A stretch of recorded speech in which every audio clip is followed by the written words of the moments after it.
When I was a kid, I used to read a lot of books, but particularly adventure books. I loved reading about the great explorer. I read the journals of Marco Polo and of Muhammad ibn Battuta in the Orient. And then I read about the great explorers of the poles, Captain Scott and Ernest Shackleton. But it was when I read Papillon, the book of Henri Charrière, about the unbreakable spirit of a man and his quest for freedom, and how he ended up in the Venezuelan Amazon, that I knew that my destination was the Amazon. I also read the journals of Fawcett and his endeavor to find El Dorado in the Amazon, and I knew that's my destiny. So I decided, the moment I'll be able to, I will go and I'll be the hero of my own story. I will not settle just for reading. I will write my own book. I will be the hero. I think, you know, we all should come to this conclusion as well, because we want or not, with our lives, we are writing a book. This book, each one of us is writing, is called My Autobiography. And I think that the most important about this book is that the writer recalls who is the hero. It's your story. Make sure when you write it, you are the protagonist. So, in my hallucinations, vivid hallucinations, I saw myself penetrating the uncharted Amazon, the great unknown. And there, I will find a tribe that was never seen before by anybody else. I'll be the first to penetrate this tribe, and they will take me in, and I will be one of them, and I'll be initiated as a warrior and a hunter. Naturally, I'll fall in love with the daughter of the chief. And in a shamanic ceremony, I will marry her. But not enough, I will also find the treasure, some treasure from an ancient culture, and I'll bring it back to civilization to enlighten the world. And I want to tell you something. The naive mind is the most powerful thing in the world. As we grow up, we're not naive anymore. We have experience, we become professionals, we're skeptic, we're cynic. Nothing is more powerful than the naive mind. Because if you don't know it's impossible, then it's all possible. As I was released at the age of 21 from the military service, I didn't waste a day. I flew immediately to Norway. It was freezing cold, and an entire winter I worked on a construction site in Norway to make money. From there, spring in Southeast Alaska, fishing boats and canneries, 18 hours a day, 7 days a week. Because when you have a dream, sacrifice comes with it. You have to sacrifice for your dream. I sacrificed 8 months working hard. Then I flew to South America, finally ready to meet my great adventure. Venezuela, Colombia, Ecuador, Peru. My disappointment was surmounting. Every jungle I came, you know, I started getting the same feeling. They did it all before me. The time of the great exploration is all behind. Everything, there's trails. The indigenous people are there, but culture came to them hundreds of years ago. I was so let down. But then, in the streets of La Paz, in the alleys where the witch market in the colonial part of the city, I met an Austrian geologist, a mysterious man that told me about the Toromonas. The Toromonas are elusive. They are in the Madidi, the uncharted jungle of Bolivia. And he's about to make an expedition to make contact with the Madidi, with the Toromonas, and try and find gold in that region. Of course, I followed him with 2 of my friends. A rafting accident, and here I was, alone, and I lost everything completely. I lost all my friends, the raft, the equipment. I had no gun, no food, no machete, and this was a fierce, rainy season. And it seems that my lifelong dream has turned into the worst nightmare possible. How long can you cry and feel a victim? In the end, I had to get up on my feet and try to walk towards civilization, hundreds of kilometers away, down the river. It wasn't before, after 5 days, that I had an awakening moment. It was when I killed a snake on a tree. I was picking up a fruit, and the snake coiled and charged. And as that split second, I let go of the branch, and I fell down to the earth. The moment I fell down to the earth, instead of running, I took a stick, I chased the snake in the tree, I hit it, I jumped after it, I killed it, I peeled its snake, and I sunk my teeth into its flesh. At that moment, I had such an awakening, and I understood something very, very deep about survival. Survival is actually the best condition that we can be in, because survival makes us superhero, literally superheroes. What is survival? Survival takes all your faculties, physical, mental, emotional, spiritual, and brings them together and around one single purpose, staying alive.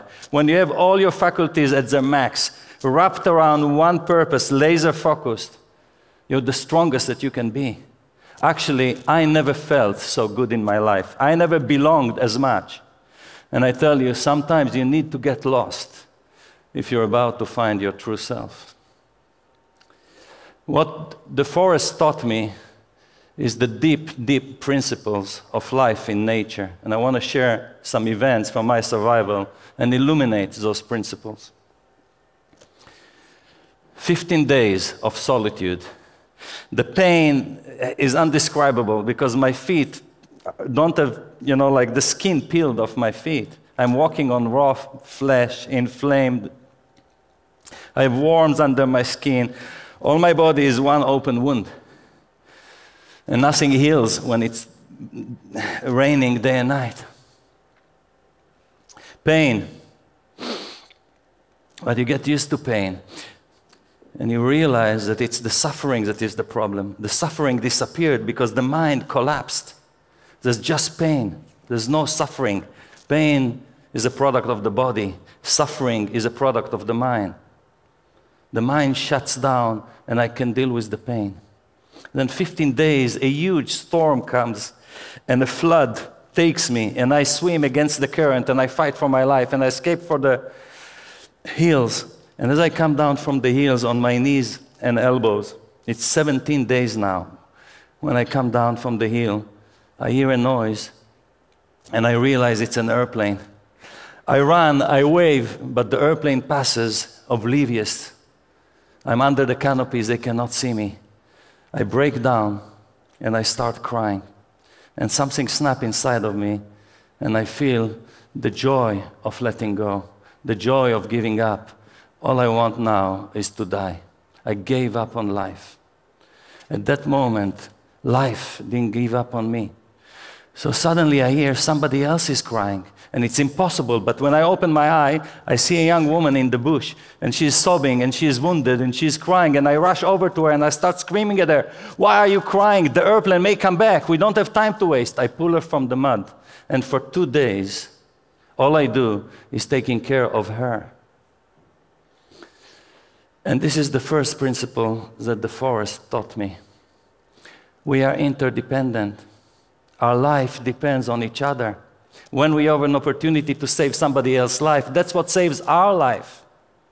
It's about all of us. We're here for each other. My life were only saved because I saved somebody else's life. We are all interdependent. On the 19th day, after 6 hours in thick mud, in a swamp, inch after inch, I'm swimming in thick mud. And when I pull myself out of the mud, I cannot get up on my feet. And I know that I will die, because under the canopy, even if an airplane passes, they will not find me. But I cannot pull myself on my feet anymore. Then I raise my head, and I see something moving. I look at it. It's a tree covered with fire ants. And I know what I have to do.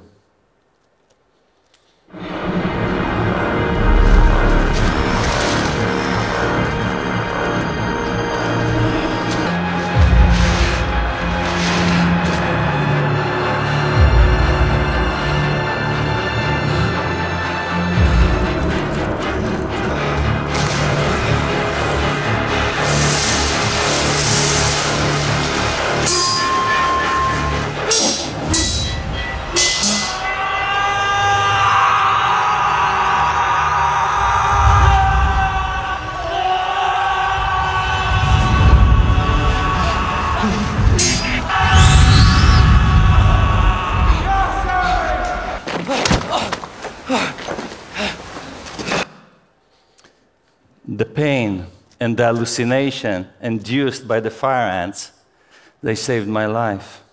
I was floating on waves of pain, burning like a human torch, but my feet couldn't feel anything. So how come a little creature in the forest saved my life? I learned the second principle the forest has to teach us. There's no isolated phenomena. We are all interconnected. You see, there's one plant in the forest called rosy periwinkle. It's a tiny little flower. It has two substances. One is called vincristine. It has 90% remission rate for child leukemia. Not enough. The same plant cures Hodgkin disease. Can we kill that plant? Is it not connected to us? We are all interconnected. There's no isolated phenomena. Once I fell on that beach under the sky, I knew that before I collapse completely, I have to do one more thing. I have to make my initials, so if I lose my conscious, at least an airplane would see my initial. So I roll these logs, and under the log, I uncover a big turtle. Immediately, I think, I take a rock, I break the shell, I rip the flesh, and I eat it alive. For 6 days, I ate nothing. I was nothing but skin hanging over bones. But then, the turtle pushes its head and looks at me. And for a split second, we looked at each other's eyes. And something strange happened. A warm feeling washed all over me of deep, deep compassion. I realized this turtle and me are in exactly the same situation.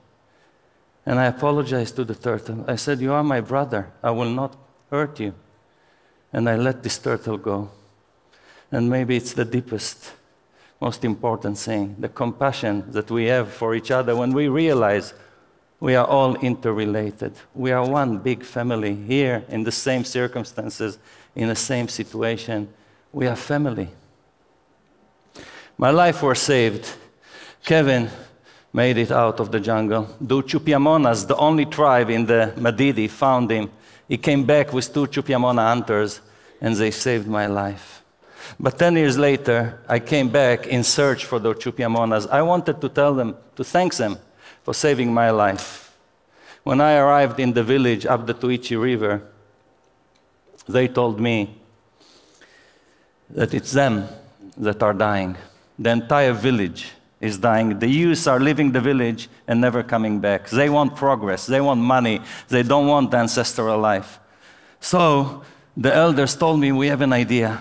We'll build a resort. There's a beautiful lake called Chalalan, 2 hours downriver. And in this lake, in Chalalan, we're going to build a resort. And our youth are going to be the guides and the maids and the motormen. And not only that they'll make money, they'll take pride again in their culture. I thought, they're such naive dreamers. It's impossible. Not if you're a naive dreamer. So I decided to join them. I left my life. I moved on the banks of the same rivers that almost claimed my life and made it my home. I stayed with the Chupiamonas for 3 years in the Amazon. And I learned from them something very enlightening. Darwin was wrong. Darwin was wrong. Darwin learned his theory from Malthus. Malthus is the father of the scarcity idea. Increasing, exponentially growing population, putting pressure on finite resources equals not enough for everybody. Scarcity is our reality by Malthus. Malthus was the mentor of Darwin. Darwin concluded, if there's not enough for all of us, we have to fight for it. Competition is the answer. But when we fight, somebody has to lose, because if there's not enough, we need a loser and a winner. So that's Darwinism. Eliminate the competition, kill the competition, outsmart the competition. So, if increasing population put pressure on resources and we have to compete to survive, the Amazon forest will be the best place to prove it, because the Amazon forest is the most populated place on the planet. Only 3% of the planet, 50% of the biomass in the Amazon rainforest. The pressure is so tremendous, but what we see is that everybody survived. The survival of the fittest is an empty declaration, because survival in the Amazon is the fiercest on the planet. But what survival does, it makes you the best that you can be. The survival of the fittest, when you are the best that you can be, means nothing. Everybody is fit in the Amazon. Everybody survives. We live in an abundant planet. There is no scarcity. The scarcity that we see in the world is because we believe Malthus. Belief creates the world. The reality of the world is abundance. We have to change our belief to believe in abundance. How can we kill the competition when we are all interrelated? We are brothers and sisters. We are family. How can we kill our father, our sister, our brother? How can we eliminate them when we are all connected and our life depends on each other? I learned the secrets of the Amazon. And we built the resort. Chalalan was opened in 1995 and has won many, many awards ever since. But in the process, something amazing happened. I found a tribe deep, deep, deep in the Amazon and made it my own tribe. I was initiated by them and became an Uchupiamona. In fact, I was made the ambassador of the Uchupiamona people to the world. And you know what? I fell in love. And I did marry in a shamanic ceremony in the middle of the Amazon. I did.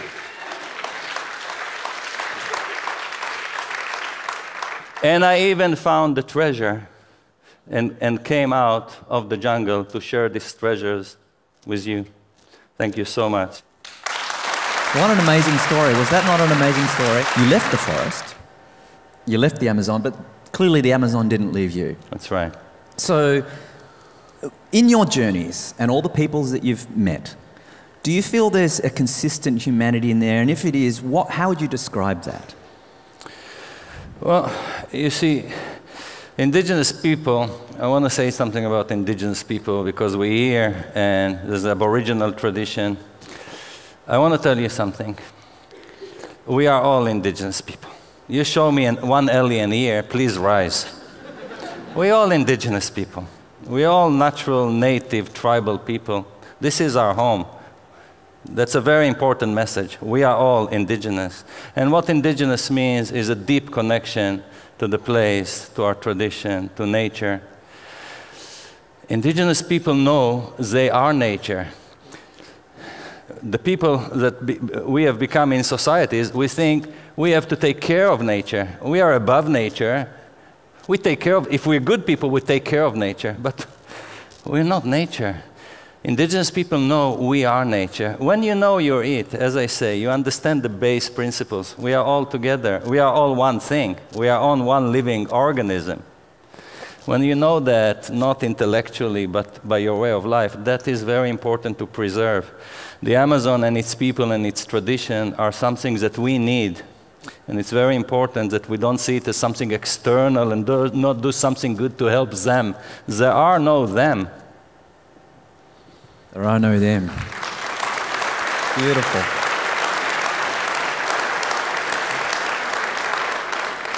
Well, thank you for sharing your story and your perspectives. And, you know, I personally, in the very short time that we've had to talk, really broadened my horizons in terms of the way I think about the world and the way we are as a humanity. So thank you again. Thank you, John. Thanks, Yossi, once more.